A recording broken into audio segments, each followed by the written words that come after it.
knew that if it was called on me at 30 years old, I'd have to go Google it. I mean, it would have to be one of the things I would need to go do a lot of research on. Sure, I may have heard the name, but it wasn't enough to implant the powerful impression of what he did, what he created, that he was the first man to graduate from the University of Mississippi. I mean, it was an incredible time in history. It really, really was. Yeah. And, your understanding as growing up as a white girl, white woman in, white America, I mean, in that piece, did you have any understanding of what white privilege was? Did you know and understand that you experienced that or what that was? To be quite honest, I really don't think I did at that point. It was one of those. I was raised in an environment, and you talked a little bit about this, but I was raised in an environment in which we didn't believe that privilege was a thing. My father, whom I love dearly, and I'm still in relationship with, he gave me permission to say everything that I said in the book, in which he does speak candidly about his experience or his beliefs around white privilege. But that was the environment in which I was raised. And so I was raised with a belief system that, we didn't have a lot of money, that life hadn't been handed to us on a golden platter. And so how then could privilege even be a thing? So when it came to just the entire idea of white privilege, I had no clue. And really, again, like I said, even though there were rumblings, because I think there's rumblings in every single one of our stories, and there were so many rumblings throughout my 20s of beginning to notice and appreciate and celebrate diversity in the world around me. But as far as taking that to another level and saying, okay, and also I've benefited from and contributed to a world that benefits people who look like me, that I didn't understand or have any knowledge or grasp of. Sure. And at the same point, you had written in your book that your own father had been passed over for jobs that were given to black people. So it was like he had the reverse of that experience. Yeah. So I understand, his confusion as well, and that's why this book is such a wonderful book to open up dialogue and conversation on, because there's so many different aspects and perspectives and experiences as we embrace our unity. It's an interesting navigation. It really is. It's very complex, and it's one of those pieces that at times it feels very, irreparable, because we go through these births in America that don't really show us, provide too much faith in an evolution or a thought process. So one part of your book that I thought was it really impacted me. It really took me back, and I have to give Uncle Arthur a lot of credit for this. Because Uncle Arthur asked you a question and articulated it in such a way that I think was so beautiful and so true and honest that I think people need to understand where that comes from. And it starts with you being the first woman, the first white woman to marry into this family. And he made a statement that said your white skin didn't matter, but the ignorance that sometimes accompanies whiteness did. And I thought that was a genius statement, because that really spells a lot in regard to all of us. Of course there's pain. Of course there is. Of course there is. And of course there are things that we've done wrong. Of course there is. Yeah. So, that ignorance is really looked at in a way where he's giving you a pass. He's giving you compassion. He's saying, look, you know, I'm not blaming you, but, you know, and I thought, what a wonderful way to let you know, hey, the truth of the matter is you're not black, and we are embracing you into our family. This is the truth. You know? I thought that was really beautiful honesty. I really did. How did that hit you? How did you feel when he said that?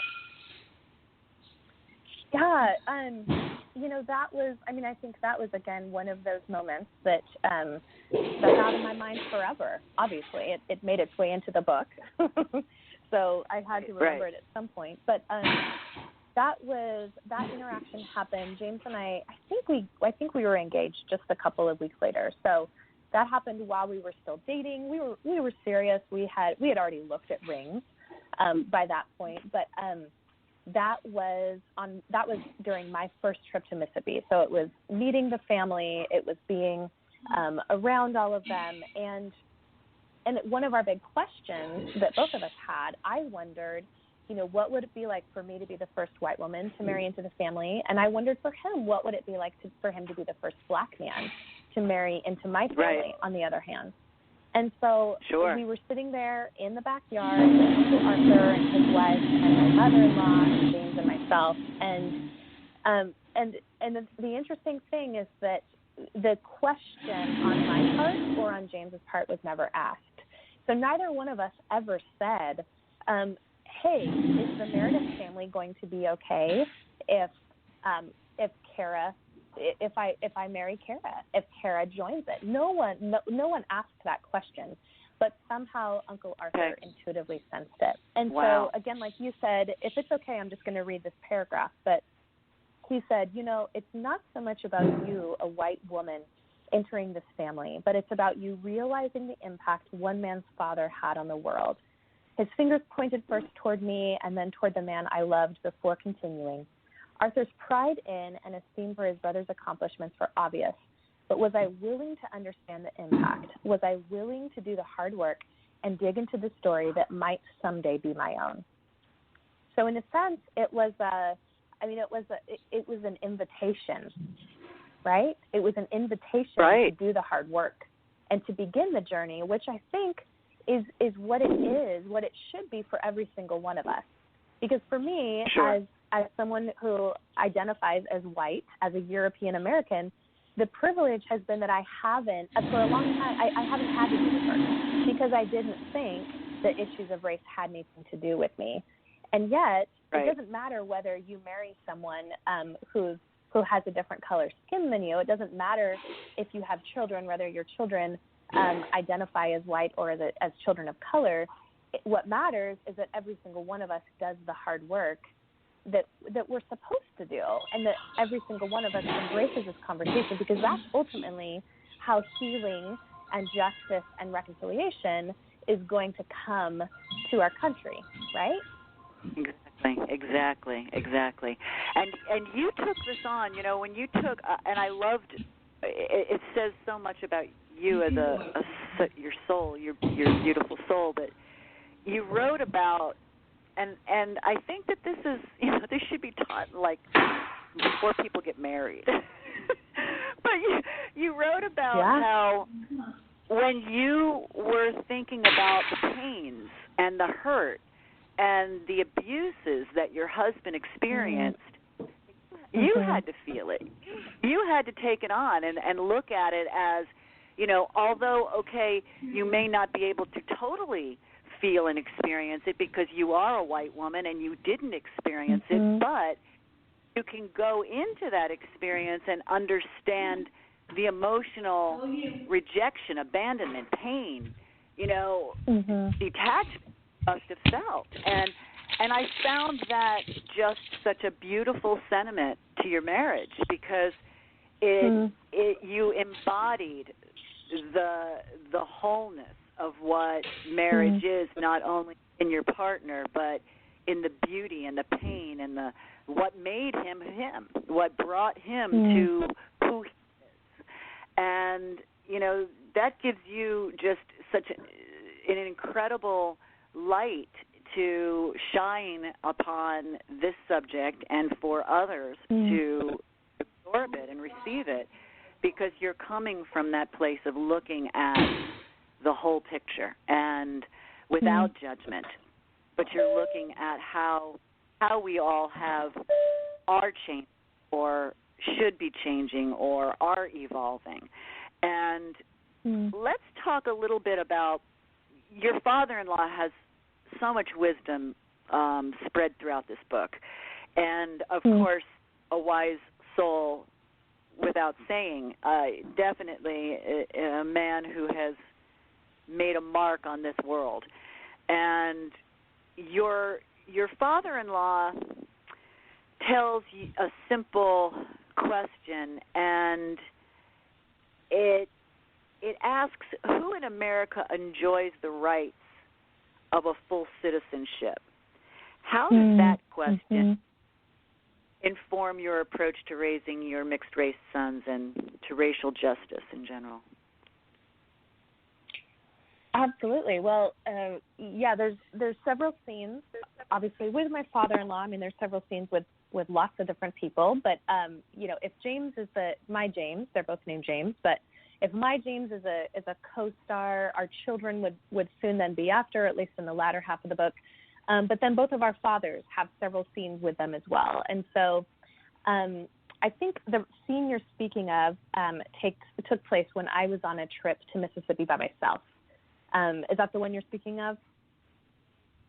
When he was, when your father-in-law actually asked the question outward, and he even wrote to the president after he graduated from high school, and he says, "Am I a citizen? Yeah. Am I?" And who in America enjoys the rights of a full citizenship? And how does that question, how do you inform, raising your sons with that in regard to understanding, their place and how where they are? Yeah. No, thanks for the clarification. Yeah. I mean, it's a fascinating account. So listeners, go dive into everything that went on to his integration into the University of Mississippi in '62, because it was not just something that happened overnight, but it was a 1.5-year long process of essentially pitting the state of Mississippi against the federal government. That being said, when it comes to the present day, and I don't think I would have realized this had I married a white man and had white children, but because our stories have intersected and the power of love helped me see color, I've realized how much, at least statistically speaking, the systems that exist in our country today are still not set up to help young children of color succeed, and in particular children who have black and brown skin. And so whether we go and we read an entire book or set of articles from someone like Michelle Alexander, who writes about the new Jim Crow, who wrote the book, The New Jim Crow, but essentially is talking so much about modern-day slavery that exists not with the chains and shackles that happened 150 years ago, but instead in the school-to-prison pipeline. I see the statistics that are still real, that are still present. I've told this story a bit. We were in Seattle up until about 6 months ago. We're now down in the San Francisco Bay Area. So the documentary you were speaking of earlier, that is happening in our town, in the same neck of the woods. How incredible! Yeah. So I would love the irony. I should have grabbed that couple to talk on the show. Oh, absolutely, and hopefully they will be able to. I mean, that would be an incredible follow-up. Hopefully they will be able to come on. That would be amazing. I would love that.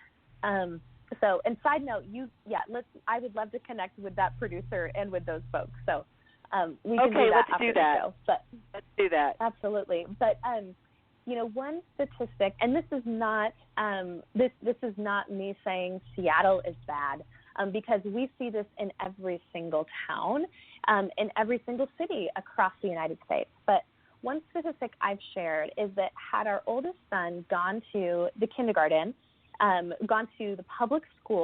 gone to kindergarten at the public school that he was slated to go to in Seattle, Washington, had we